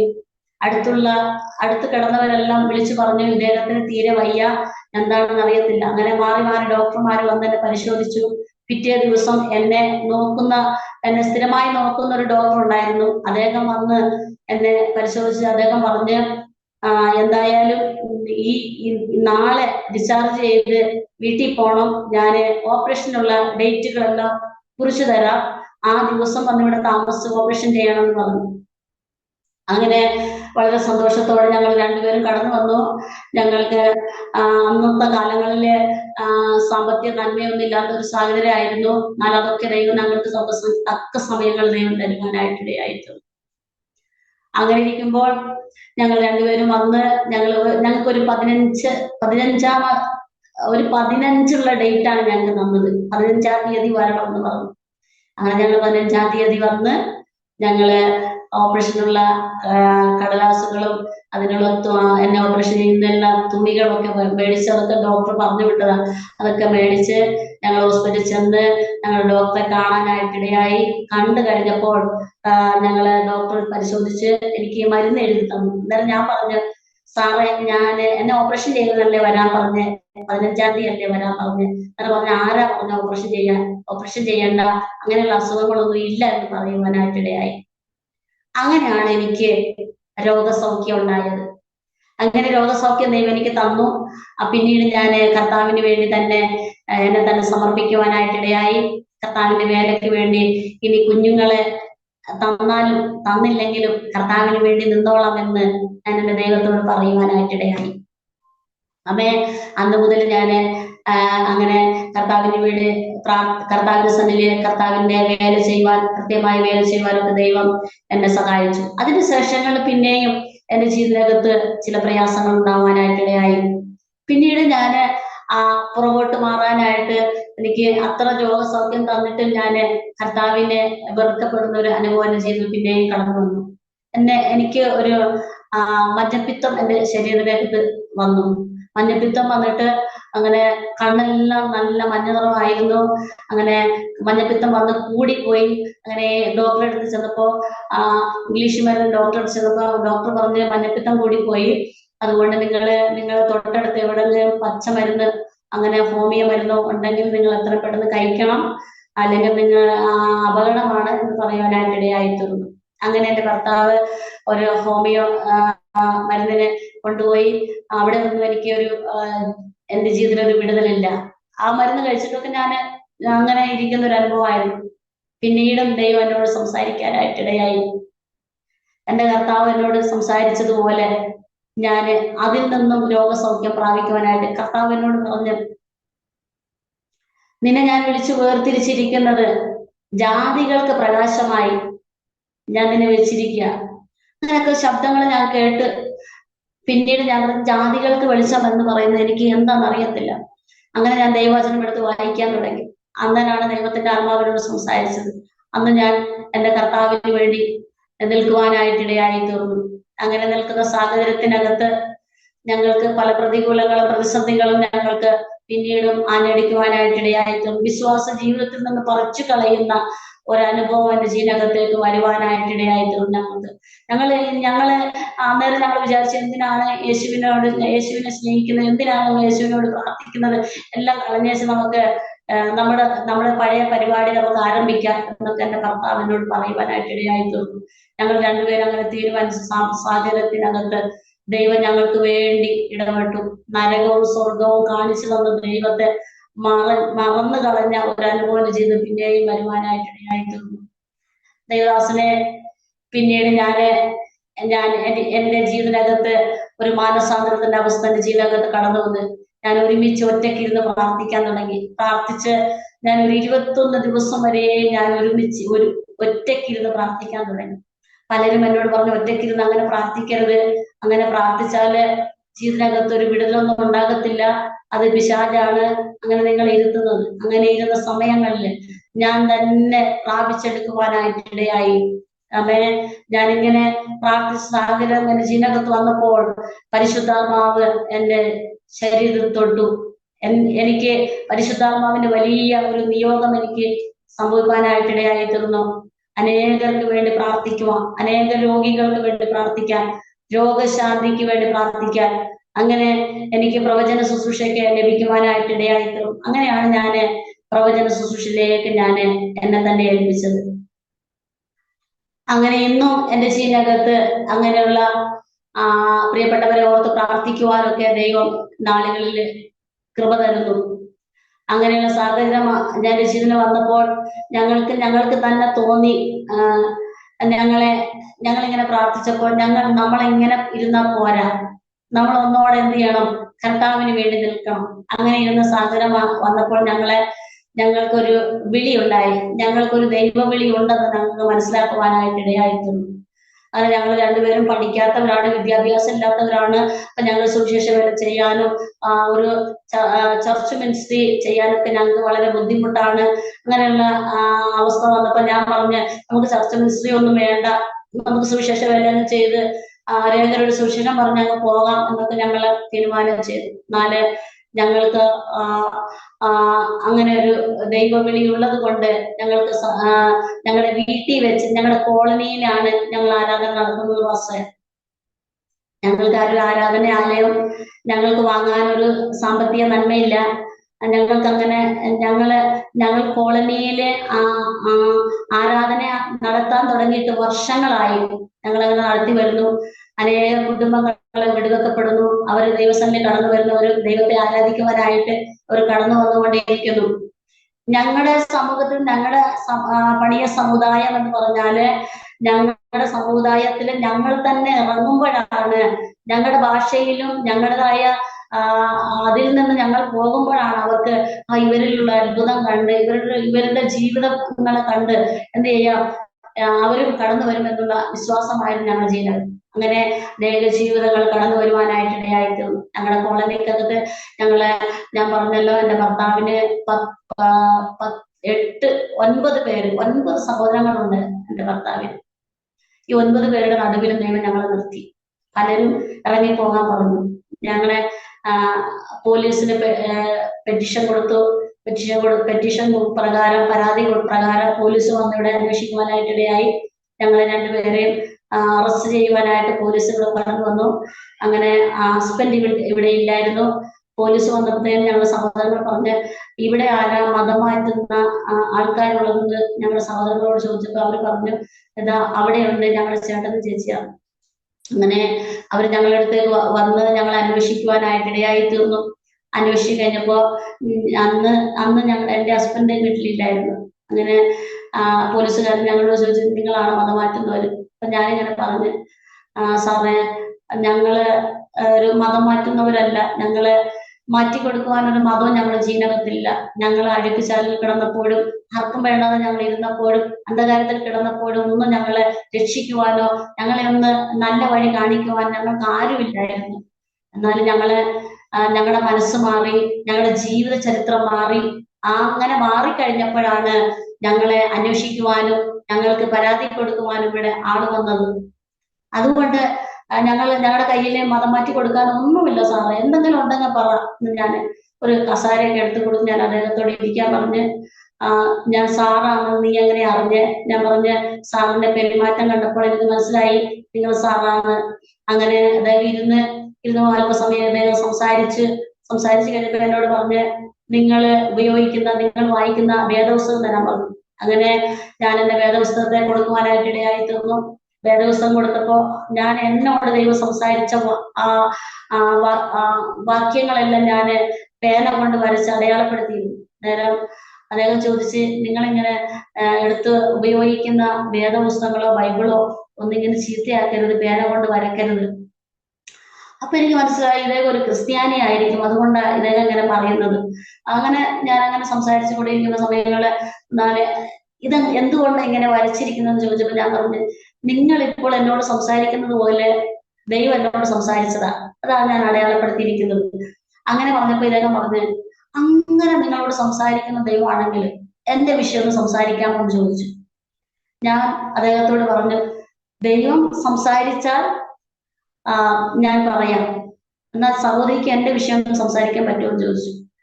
അങ്ങനെ ഞാൻ അല്പസമയം ഇദ്ദേഹത്തോട് സുവിശേഷം പറയാൻ തുടങ്ങി. അങ്ങനെ പറഞ്ഞ് ഇദ്ദേഹത്തിന്റെ ചരിത്രങ്ങള്, ഇദ്ദേഹത്തിന്റെ വേദന, ഇദ്ദേഹം അനുഭവിക്കുന്ന ഇദ്ദേഹത്തിന്റെ കുടുംബത്തിനകത്തുള്ള ഭാരങ്ങള്. അദ്ദേഹം ഒരു പോലീസുകാരനാണ്, എന്നാൽ അദ്ദേഹത്തിന്റെ കുടുംബത്തിനകത്ത് അദ്ദേഹത്തിന് മാന്യതയില്ലാത്ത അവസ്ഥകളെല്ലാം പരിശുദ്ധാത്മാവ് സംസാരിക്കാൻ തുടങ്ങി. സംസാരിച്ച് കഴിഞ്ഞപ്പോഴത്തേനും ഇദ്ദേഹത്തിന് കണ്ണ് നിറയുന്നു. അപ്പൊ എനിക്ക് പേടിയായി, ഇദ്ദേഹം എന്തിനു കരയുന്നേ? ഇദ്ദേഹം ഇങ്ങനെ കണ്ണ് നിറയുക. അപ്പൊ ഇദ്ദേഹം എന്തിനു കരയുന്നേ? ഞാൻ പറയുമ്പോഴത്തേനും നേരെ അദ്ദേഹം പറഞ്ഞ്, ഞാനൊരു ആർസിക്കാരനാ, ഞാൻ പള്ളിയിൽ പോകുന്ന ആളാ. ഞാന് എന്റെ കുടുംബത്തിനകത്ത് എനിക്ക് സമാധാന സ്വസ്ഥതയില്ല. ഇപ്പൊ സഹോദരി പറഞ്ഞപ്പോൾ പറഞ്ഞ കാര്യങ്ങളെല്ലാം കറക്റ്റാണ് എന്ന് പറയുക ആയിട്ടിടയായിട്ടുണ്ട്. അദ്ദേഹം എന്നോട് പറഞ്ഞ് ഞാൻ ഞാൻ ഇവിടെ വരത്തില്ല, എന്റെ ഡ്യൂട്ടി ഞാൻ ചെയ്തതാണ്, അതുകൊണ്ട് ഞാൻ ഇനി എന്ത് ചെയ്യത്തില്ല, നിങ്ങൾക്ക് പരാതി തന്നാലും ഞാൻ നിങ്ങളെ കുറിച്ച് സാക്ഷ്യം അവിടെ പറയും എന്ന് അദ്ദേഹം പറയുവാനായിട്ടിടയായി തീർന്നു. അങ്ങനെ ഞങ്ങളെ ഒത്തിരി BJP പ്രവർത്തകർ ഞങ്ങളെ ആക്ഷേപിക്കാനും ഞങ്ങളെ കേസ് കൊടുത്ത് പിടിപ്പിക്കുവാനും ഞങ്ങളെ ഇല്ലാതാക്കുവാനും ഒക്കെ ഞങ്ങൾ ഒളിച്ചും പാർട്ടിയൊക്കെ ഇരിക്കും. രാത്രി സമയങ്ങളിലോ പകൽ ഒറ്റയ്ക്ക് പോകുമ്പോഴൊക്കെ ഞങ്ങളെ പിടിക്കാനുള്ള എന്ത് കാര്യങ്ങൾ അവർക്ക് ഞങ്ങൾ അറിയുന്ന ഞങ്ങളുടെ സഹോദരന്മാരായിരുന്നു അവര്. എന്നാലും ഞങ്ങളെ പിടുത്തം എന്ത് ചെയ്യത്തില്ല, കർത്താവ് കൊടുക്കത്തില്ല. അങ്ങനെ ഞങ്ങളെ ദൈവം വളർത്തിയെടുത്തു. ഇന്ന് ഞങ്ങള് ഈ മാനന്തവാടി, വയനാട് മാനന്തവാടി ദ്വാരക എന്ന സ്ഥലത്താണ് ഞങ്ങൾ താമസിക്കുന്നത്. ഞങ്ങൾക്ക് രണ്ടുപേർക്കും ഒരുമിച്ച് കർത്താവിന്റെ വേല ചെയ്യുവാൻ ദൈവം ഇടയാക്കി. എന്റെ ഹസ്ബൻഡ് സ്കൂളിൽ പഠിച്ചു. 2 വർഷത്തോളം പഠിക്കുവാനായിട്ട് ഇടയായി തീർന്നു. അദ്ദേഹം വായിച്ച് പഠിച്ചതല്ല, അദ്ദേഹം കേട്ട് പഠിക്കുവാനായിട്ടിടയായി. കേട്ട് പഠിച്ച ശേഷം അദ്ദേഹത്തിന് രാജ്യവർഷം ലഭിച്ചു. രാജ്യവർഷം മുഖാന്തരം ഞങ്ങൾക്ക് ചർച്ച് മിനിസ്ട്രി ഞങ്ങൾക്ക് ആരംഭിക്കാനായിട്ട് ദൈവം വഴിയൊരുക്കി. അങ്ങനെയാണ് ഞങ്ങളുടെ ആത്മീയ ജീവിത ചരിത്രം. എനിക്ക് എന്റെ പഴയ കഥകൾ പറയുന്നതിനേക്കാൾ പഴയ കഥ എന്റെ ജീവിതത്തെ പറയുന്നതിനേക്കാൾ എന്റെ കർത്താവ് എനിക്ക് പുതിയ ജീവിതം തരുന്നത് പറയുന്നതാണ് എനിക്ക് ഏറ്റവും നല്ലത്, എനിക്ക് ഏറ്റവും ഇഷ്ടപ്പെടുന്നത്. എന്നാലും കർത്താവ് അപ്പോസ്തലനായ പൗലോസ് അവൻ ഇങ്ങനെ പറഞ്ഞ ഒരു വാക്ക് ഞാൻ ഇങ്ങനെ വായിക്കുവാനായിട്ട് ഇടയായിട്ടുണ്ട്. അത് പിൻപിലുള്ളതിനെ മറന്ന് മുൻപിലുള്ളതിനെ ആഞ്ഞുകൊണ്ട് നിന്നു. അമ്മേ, ഇന്ന് എന്റെ ചരിത്രം അങ്ങനെയാ, എന്റെ ജീവിതം അങ്ങനെയാ. ക്രിസ്തീയ ജീവിതം പോലെ ഭാഗ്യം ആരിലുണ്ട്. പല സമയങ്ങളിൽ ഞാൻ ഇങ്ങനെ പാടും, പല സമയങ്ങളിലും ദൈവം എനിക്ക് പാട്ട് തരും. ആ സമയങ്ങളിലൊക്കെ ഞാൻ ഇങ്ങനെ പാടുന്ന അനുഭവം. ഏറ്റവും കൂടുതൽ ഞാൻ പാടിയാണ് സന്തോഷിക്കുന്നത്. അങ്ങനെയാണ് ഞങ്ങളുടേതായിരിക്കുന്ന ക്രിസ്തീയ ജീവിതം ഞങ്ങൾക്ക് തുടങ്ങുവാനും അതിനെ ഞങ്ങൾക്ക് കർത്താവിന് വേണ്ടി നിൽക്കുവാനും ഒക്കെ ദൈവം ഇടയാക്കിയത്. ഇന്ന് എന്നെ ദൈവം ഈ കേരളത്തിന്റെ മിക്ക സ്ഥലങ്ങളിലും കർത്താവിന്റെ വചനവുമായിട്ട് ഞാൻ കടന്നു പോകാനായിട്ട് ദൈവം എന്നെ ഒരുക്കിക്കൊണ്ടിരിക്കുന്നു. പൊതു ശുശ്രൂഷയുടെ മതത്തിലാണ് ദൈവം എന്നെ എഴുന്നേൽപ്പിച്ചത്. എനിക്ക് സാക്ഷി പറയും എനിക്ക് സാക്ഷിയെക്കാളും എന്റെ കർത്താവ് എന്നെ നടത്തിയ വിധങ്ങള്, എന്റെ കർത്താവ് എന്നെ ഉപയോഗിക്കുന്ന വിധങ്ങള് പറയാനാണ് എനിക്ക് ഏറ്റവും കൂടുതൽ ഇഷ്ടം തോന്നുന്നത്. പഴയതിന് പല സമയങ്ങളിൽ ഞാൻ പഴയതിനെ മറക്കും. എന്നാലും ഓർമ്മപ്പെടുത്തുന്ന ഒരു അനുഭവമാണ്. എവിടുന്ന് ഏത് സാഹചര്യത്തിനകത്താണ് ദൈവത്തിന്റെ വചനം പറഞ്ഞ സങ്കീർത്തനത്തിൽ വായിക്കുന്നുണ്ടല്ലോ, ദരിദ്രനെ അവൻ കുപ്പയിൽ നിന്ന് ഉയർത്തി പ്രഭുക്കന്മാരോട് കൂടെ ഇരുത്തുന്ന ഒരു ദൈവം. അമ്മേ, ദരിദ്രരായിരിക്കുന്ന ഞങ്ങളെ, ഹല്ലേലൂയ, കുപ്പയിലായിരിക്കുന്ന ഞങ്ങളെ എന്ത് ചെയ്തു ദൈവം? ഞങ്ങളെ ഹല്ലേലൂയ പ്രഭുക്കന്മാരോട് കൂടെ ഇരുത്തുവാൻ ദൈവം ഇടയാക്കി. ഞാൻ പറയട്ടെ പാസ്റ്ററെ, കഴിഞ്ഞ ദിവസങ്ങളിൽ ഈ അരോമ ടിവിയുടെ ഹല്ലേലൂയ ഒരു ആന്റിയുടെ സാക്ഷ്യം ഞാനിങ്ങനെ എന്റെ റൂമിക്കകത്ത് ഞാനിങ്ങനെ കേട്ടോണ്ടിരുന്നു. അപ്പൊ ഞാനിങ്ങനെ ചിന്തിച്ച്, ഞാൻ ഒരിക്കലും ഇങ്ങനെ ഇതിനകത്ത് വന്നിങ്ങനെ സാക്ഷ്യം പറയുമെന്ന് എനിക്ക് ഒരിക്കലും പ്രതീക്ഷയില്ല. ഞാൻ അരോമ ടിവിയുടെ സാക്ഷ്യം ഇങ്ങനെ പറഞ്ഞു കഴിഞ്ഞപ്പോൾ ഞാനിങ്ങനെ ഓർത്ത്, കർത്താവ് എനിക്കും ഇങ്ങനെ ഒരു സാക്ഷി പറയാൻ ഒരു അവസരം ലഭിക്കുമോ എന്ന് ഞാൻ അങ്ങനെ മനസ്സിൽ ചിന്തിച്ച്. ഞാൻ പറഞ്ഞില്ല, മനസ്സിൽ ചിന്തിച്ച്. അന്നേരം ഒരു 2 ദിവസം കഴിയുമ്പോഴാണ് ദേവദാസൻ എന്നെ വിളിക്കുന്നതും എനിക്കൊരു വോയിസ് മെസ്സേജ് വരുന്നതൊക്കെ. ഞാനിങ്ങനെ ഒരു കർത്താവെ, ഞാൻ എന്റെ മനസ്സിൽ ഞാൻ ഓർത്തതേയുള്ളൂ, ആരോട് ഞാൻ പറഞ്ഞില്ലല്ലോ. സ്തോത്രം, ഹല്ലേലൂയ. ഞാൻ അങ്ങനെ പറഞ്ഞു. ഞാൻ ഒരു ദൈവത്തിന്റെ വചനം പറയുന്നത് ഒരു സാക്ഷ്യം മറ്റൊരു സാക്ഷ്യത്തെ ഉളവയാക്കുന്നു. ഞാനിങ്ങനെ ഓർത്ത്, നമ്മളിങ്ങനെ വീട്ടിലിരുന്നത് പോലല്ലോ. ഞാനിങ്ങനെ പിന്നെയും ഓർത്ത്, നമ്മളെയൊക്കെ ആര് കാണാനാ? നമ്മളെയൊക്കെ ആര് സാക്ഷി പറയാൻ വിളിക്കാനാ? നമ്മളൊക്കെ ഇവിടെ ഇരിക്കുമ്പോൾ ഇങ്ങനെ ഇതൊക്കെ ഞാൻ തന്നെ ഇങ്ങനെ മനസ്സിനകത്ത് ചിന്തിച്ചു. നല്ല ചിന്തകൾക്ക് അപ്പുറമായി ദൈവത്തിന്റെ കരം പ്രവർത്തിക്കുവാനായിട്ട് ഇടയായിരിക്കുന്നു. എന്റെ കർത്താവിന്റെ ദാസൻ ഹല്ലേലൂയ. ഇന്ന് ഞാൻ പറയട്ടെ, അരോമ ടിവിയില് വളരെ ഞങ്ങൾക്ക് കൈത്താങ്ങിൽ നിന്ന് അനേക സഹോദരിമാരെ രംഗത്തേക്ക് ഇറക്കി അവരുടെ സാക്ഷ്യങ്ങൾ കേൾപ്പിക്കുന്നതായ ദൈവദാസനോട് ഞാൻ പറയട്ടെ, എനിക്കിന്ന് വലിയൊരു അനുഗ്രഹമാണ് നിങ്ങളുടെ മുൻപിൽ വന്നിരുന്ന് സാക്ഷി പറയാൻ. ഹല്ലേലൂയ. ഞാനിങ്ങനെ ഓർത്ത് അന്ന് മറുപടി ഒന്നും ദൈവദാസന് കൊടുത്തില്ല. ഞാന് പ്രാർത്ഥിച്ചു. ഞാൻ ഞാൻ എവിടെ എന്നെ ശുശ്രൂഷയ്ക്ക് വിളിച്ചാലും, എന്നെ ഒരു സാക്ഷ്യം പറയാൻ വിളിച്ചാലും ഞാൻ ചാടിക്കേറി ഒന്നും ചെയ്യത്തില്ല. ഞാൻ ആദ്യമായിട്ട് ദൈവത്തോട് ചോദിക്കും, അപ്പ ഞാൻ ചെന്ന് പറയണം എന്ന് ഞാൻ ചോദിച്ച്, അത് ചോദിക്കുന്ന വരെ ഞാൻ ഒരു ദിവസം മാറ്റിവെച്ച് പിറ്റേ ദിവസമാണ് ദേവദാസന് ഞാൻ മെസ്സേജ് വിടുന്നത്. അപ്പോഴെനിക്ക് മനസ്സിലായത് ദൈവത്തിന്റെ ഒരു നിയോഗമാണ്. ഒത്തിരി സാക്ഷ്യങ്ങൾ എനിക്ക് പറയുവാനില്ലെങ്കിലും എന്റെ കർത്താവിനെ കുറിച്ച് എനിക്ക് ഒത്തിരി സാക്ഷ്യം പറയുവാനുണ്ട്. എനിക്ക് തന്നിരിക്കുന്ന വിടുതല്, എനിക്ക് തന്നിരിക്കുന്ന അനുഗ്രഹം അനേകർക്ക്. ഇപ്പോൾ എല്ലാവരും കുഞ്ഞുങ്ങളില്ല കുഞ്ഞുങ്ങളില്ല എന്ന് പറഞ്ഞ് എന്നെ പരിഹസിക്കുന്നവർ, അവരുടെ കുഞ്ഞുങ്ങൾക്ക് വേണ്ടി പ്രാർത്ഥിക്കുവാൻ, അവരുടെ കുഞ്ഞുങ്ങൾക്ക് വേണ്ടി കൈത്താങ്ങൽ കൊടുക്കുവാൻ ഞാൻ ഞാൻ പല സമയങ്ങളിൽ ഞങ്ങളൊരു സംഘടനയിൽ ഞങ്ങൾ നിന്ന് സുശിക്ഷ പ്രവർത്തനം വേണ്ടി ഞങ്ങൾ നിന്നപ്പോൾ ഞങ്ങളൊരു സംഘടന ഞങ്ങളോട് പറഞ്ഞു, നിങ്ങളെ കുഞ്ഞുങ്ങളെ എടുത്ത് വളർത്തണം. അങ്ങനെ ഞങ്ങള് കോളനിക്കകത്തുനിന്നും ഒരു 6 കുഞ്ഞുങ്ങളെ ഞങ്ങള് കൊണ്ടുവന്ന് വളർത്തി. അങ്ങനെ എന്റെ ഹസ്ബൻഡ് 3 ദിവസം കൂലിപ്പണിക്ക് പോകും. കൂലിപ്പണിക്ക് പോയിട്ട് ആ സാമ്പത്തിക നന്മ കൊണ്ടുവന്ന് കുഞ്ഞുങ്ങൾക്കുള്ള ഡ്രസ്സ്, അതുപോലെ അവരുടെ എല്ലാ കാര്യങ്ങളും, അവരുടെ പഠനം, സ്കൂൾ ഇവിടെ അടുത്താണ്, ഞങ്ങള് തൊട്ടടുത്താണ് സ്കൂളൊക്കെ, അതുകൊണ്ട് സ്കൂളിലൊക്കെ നടന്നൊക്കെ പോയാൽ മതി. അങ്ങനെ അവരെ ഒരു 6 മാസത്തോളം ഞങ്ങൾ അവരെ വളർത്തുവാനായിട്ട് ഇടയായി തീർന്നു.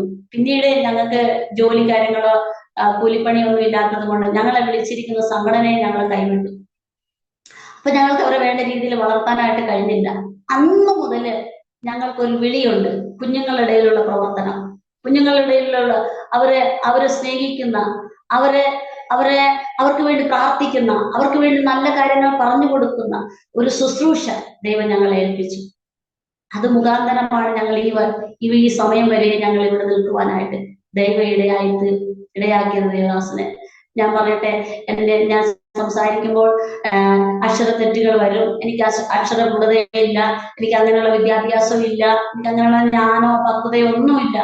എനിക്ക് ദൈവം തരുന്നത് പരിശുദ്ധാത്മാവിന്റെ നിയോഗം മാത്രമേ ഞാൻ പറയത്തുള്ളൂ. നിയോഗപ്രകാരം മാത്രമേ എനിക്ക് സംസാരിക്കാനായിട്ട് കഴിയത്തുള്ളൂ. എനിക്ക് കർത്താവിനെ കുറിച്ച് പറയാതെ ഒരു സാക്ഷ്യം എനിക്ക് പറയാനില്ല. കർത്താവാണ് ഞങ്ങളെ തിരഞ്ഞെടുത്തത്. ദൈവത്തിന് വചനം പറഞ്ഞ, നിങ്ങൾ എന്നെ തിരഞ്ഞെടുത്തു എന്നല്ല, ഞാൻ നിങ്ങളെ തിരഞ്ഞെടുത്തു. ആമേൻ, ഹല്ലേലൂയ. ദൈവം അങ്ങനെ എന്നെ തിരഞ്ഞെടുത്ത് ഈ വയനാടിന്റെ ദേശത്ത് ദൈവം എന്നെ ആക്കി വെച്ചിരിക്കുന്നു. അനേകരുടെ മുൻപാകെ നിൽക്കുവാനും സാക്ഷീകരിക്കുവാനും ഒക്കെ ദൈവം നാളുകൾ കൃപ തരുന്നു. അപ്പോൾ ഞങ്ങള് ചർച്ച് മിനിസ്റ്ററി ചെയ്തുകൊണ്ടിരിക്കുന്നു. നിങ്ങൾ ഞങ്ങൾക്ക് വേണ്ടി പ്രാർത്ഥിക്കണം. ഞങ്ങളുടെ ശുശ്രൂഷയെ, ഞങ്ങളുടെ നിലനിൽപ്പിനെ എല്ലാം ഓർത്ത് ദേവദാസനും കുടുംബവും ഞങ്ങൾക്ക് വേണ്ടി പ്രാർത്ഥിക്കണം. ഈ അരോമ ടിവിയോട് എനിക്ക് പ്രത്യേകമായി നന്ദിയുണ്ട്.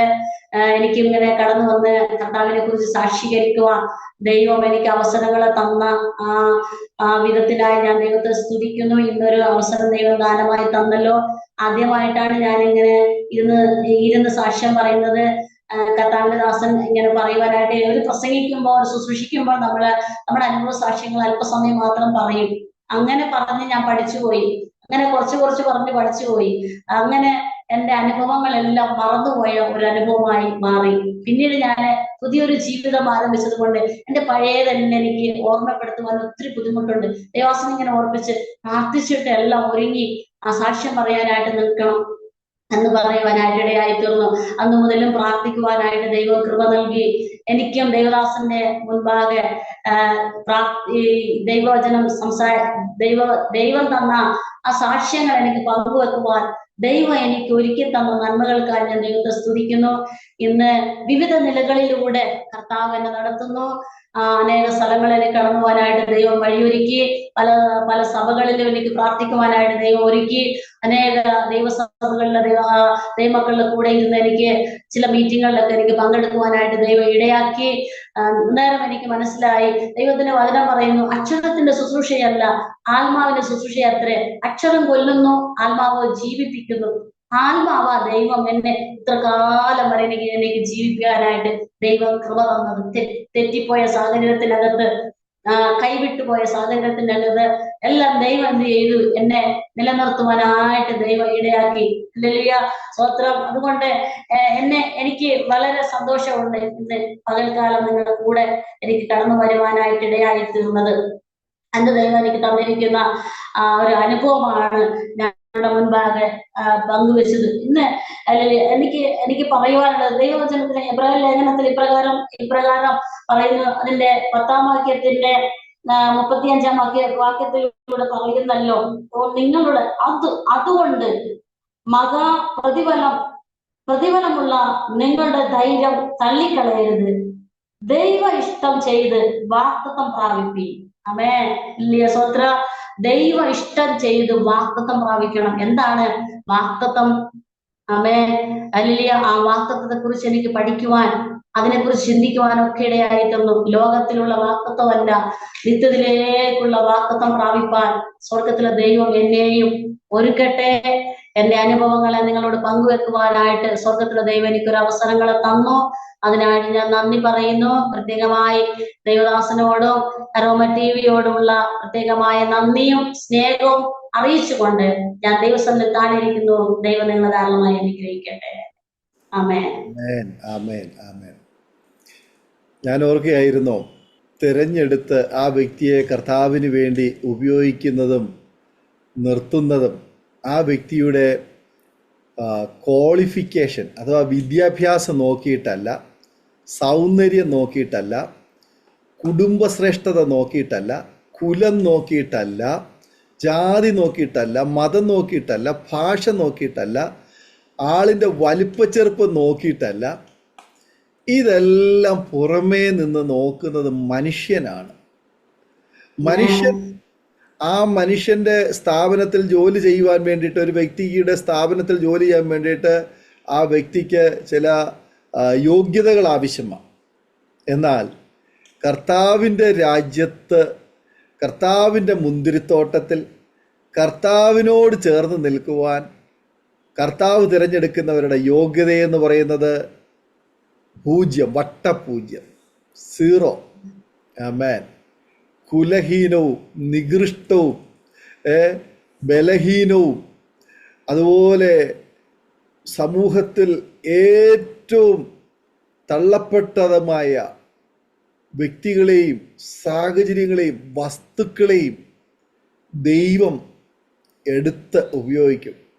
ഞാൻ പലപ്പോഴും ഓർപ്പിക്കാറുണ്ട്, ചതഞ്ഞ ഓട, പുകയുന്ന തിരി. നമ്മളെ സംബന്ധിച്ചിടത്തോളം ഒരു പ്രതീക്ഷയില്ല. സമൂഹം മുദ്രകുത്തി, നീ ഏറ്റവും താഴേക്കടയിലുള്ളവനാണ്, നിന്നെ കൊള്ളത്തില്ല, നിനക്ക് വിദ്യാഭ്യാസമില്ല, നിനക്ക് 3-ാം ക്ലാസ് മാത്രമേ വിദ്യാഭ്യാസമുള്ളൂ, നിൻ്റെ അപ്പൻ ഇന്നാര, നിൻ്റെ അമ്മ ഇന്നാര, നിൻ്റെ സഹോദരങ്ങൾ ഇന്നാര, അതുപോലെ നിനക്ക് തലമുറയില്ല, അല്ലെ നിൻ്റെ ഭർത്താവ് ഇന്നാര എന്നൊക്കെ പറഞ്ഞ് മുദ്ര കുത്തുമ്പോൾ അവരുടെ നടുവിൽ ആമേൻ പെനീന ഹന്നായെ നിന്ദിച്ചുകൊണ്ടേയിരുന്നു. പക്ഷെ ഹന്ന ദൈവസന്നിധിയിൽ മറുപടി ഒന്നും പറയാൻ നിന്നില്ല, പകരം പ്രാർത്ഥിച്ചു. കർത്താവിൻ്റെ ആലയത്തിലേക്ക് പോയി കർത്താവിന് പ്രവർത്തിക്കാൻ വേണ്ടി അവളെയും അവിടെ അവസരങ്ങളെയും കർത്താവ് ഏൽപ്പിച്ചു കൊടുത്തു. കർത്താവ് അവളെ മാനിക്കുവാനിടയായിത്തു, അവിടെ നിന്ന് മാറ്റി. ആമേൻ. ദൈവം അവളെ മാനിച്ചു, ദൈവം അവളെ ആദരിച്ചു. സ്തോത്രം. നമ്മുടെ ഓരോരുത്തരുടെയും ജീവിതത്തിൽ ദൈവം ചെയ്യുന്ന അത്ഭുത വഴികൾ ചിലപ്പോഴൊക്കെ നമുക്കൊക്കെ തോന്നാം, നല്ല വിദ്യാഭ്യാസവും നല്ല വിവരവും നല്ല വസ്ത്രവും നല്ല മാന്യതയൊക്കെ ഉള്ളവർക്ക് മാത്രം ചെയ്യാൻ പറ്റുന്ന പരിപാടിയാണ് സുവിശേഷ വേല, അല്ലെങ്കിൽ ദൈവവചനം ശുശ്രൂഷിക്കുക, പ്രസംഗിക്കുക, പ്രാർത്ഥിക്കുക എന്നൊക്കെ പറഞ്ഞ് ഒരു പക്ഷേ ചിന്ത തോന്നാം. എന്നാൽ ദൈവം പുറംപറമ്പിൽ കിടക്കുന്ന ആ കൽപ്പാത്രങ്ങളെ തിരഞ്ഞെടുത്ത് കഴുകി ശുദ്ധീകരിച്ച് അതിൽ വക്കോളം വെള്ളം നിറച്ച് വിരുന്നുവാഴിക്ക് കോരിക്കൊടുത്ത് ഏറ്റവും ശ്രേഷ്ഠമായത് വിരുന്നുവാഴി ചോദിക്കുന്നു, ഇതുവരെ ഇത് എവിടെ സൂക്ഷിച്ചു വെച്ചിരുന്നു? ദൈവം നമ്മെ തിരഞ്ഞെടുക്കുമ്പോൾ, ദൈവം നമ്മെ ഉപയോഗിക്കുമ്പോൾ ആമേൻ, അതാർക്കും ഒന്നും ചോദ്യം ചെയ്യാൻ പറ്റാത്ത വിധത്തിലാണ്.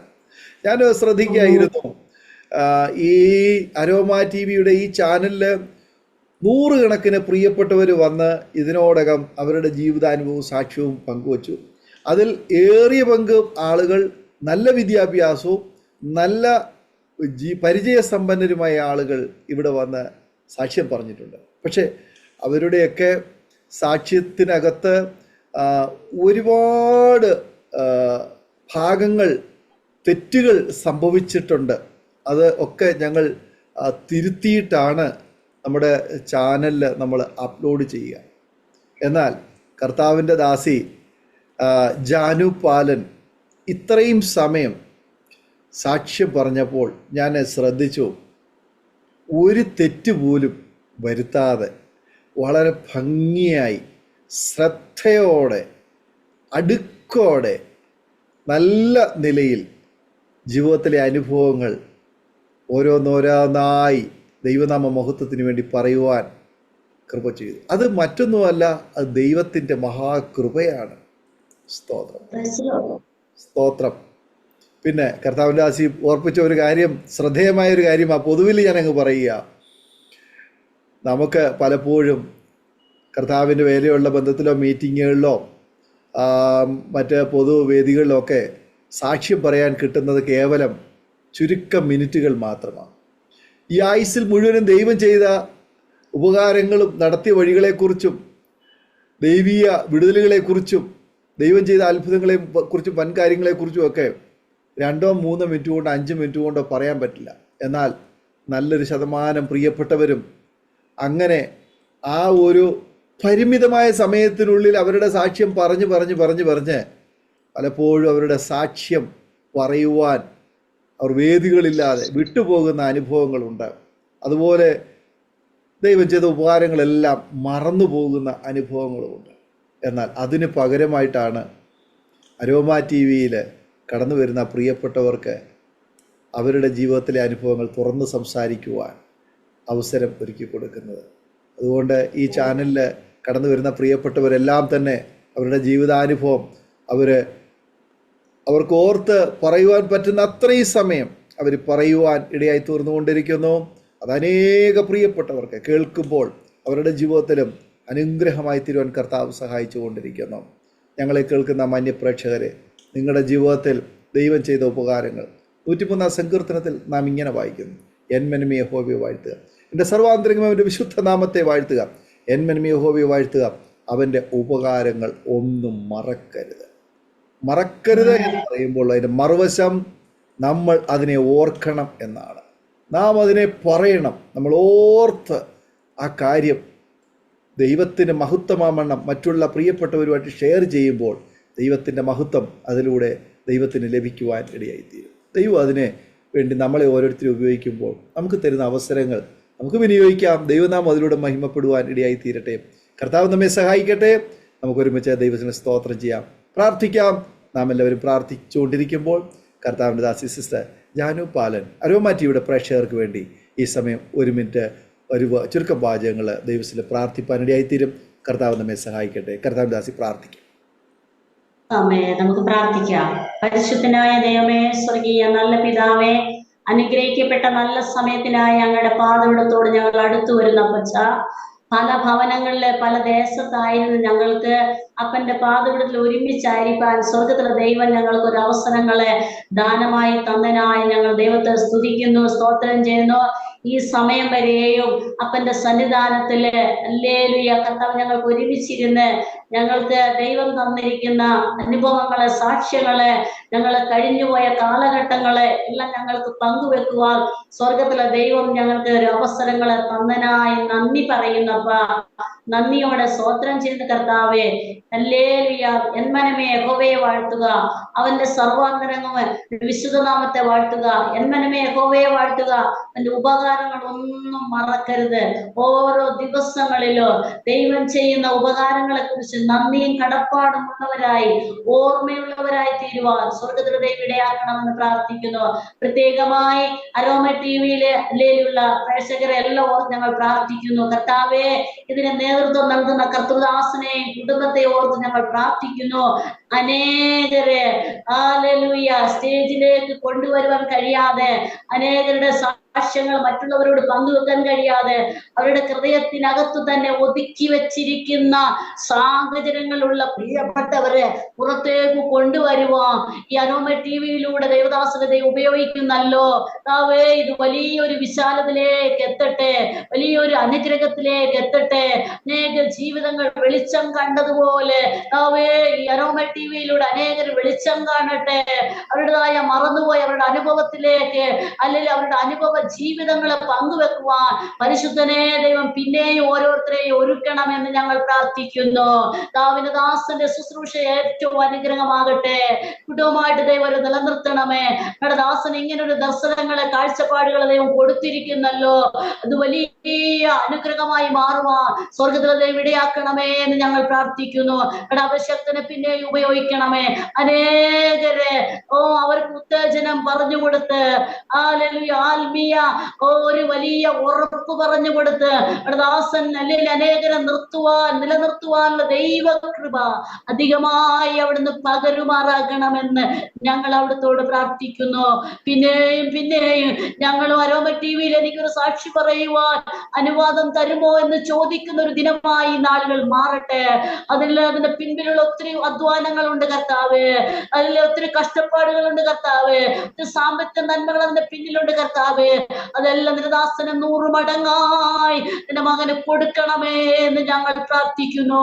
വലിയ ഒരു വെളിച്ചം, വലിയ ഒരു ദൈവിക പദ്ധതി നിന്റെ മകനിലൂടെ ചെയ്തെടുക്കുവാൻ കർത്താവ് കൃപ ചെയ്യണമെന്ന് ഞങ്ങൾ പ്രാർത്ഥിക്കുന്നു. അപ്പൊ നീ അങ്ങനെ ചെയ്തനായി നന്ദി പറയുന്നു. ഞാൻ നിങ്ങളുടെ ലോകത്തിന്റെ വെളിച്ചമാക്കി ഭൂമിയുടെ ഉപ്പാക്കി വെച്ചിരിക്കുന്ന ഉപ്പ് കാരമില്ലാതെ പോയാൽ അതെന്തോന്നു കൂടി രസം വരുത്തുമെന്ന് തിരുവചനം ഉണ്ടല്ലോ. അത് പുറത്തു കളഞ്ഞിട്ടു മറ്റുള്ളവർ ചവിട്ടിക്കളയുവാനല്ലാതെ മറ്റൊന്നിലും കഴിയുന്നതല്ല, കൊള്ളുന്നതല്ല എന്നതുപോലെ പലരുടെയും ക്രിസ്തീയ ജീവിതം നഷ്ടപ്പെട്ടു പോകുമ്പോൾ, കൊള്ളാതെ വരുമ്പോൾ, ആർക്കും വേണ്ടാതെ കളയുമ്പോൾ കർത്താവ് അങ്ങനെ ദാസന് വേണ്ടി നീ കാഴ്ചപ്പാട് കൊടുത്തനായി നന്ദിയപ്പാ. ഹല്ലേലൂയ.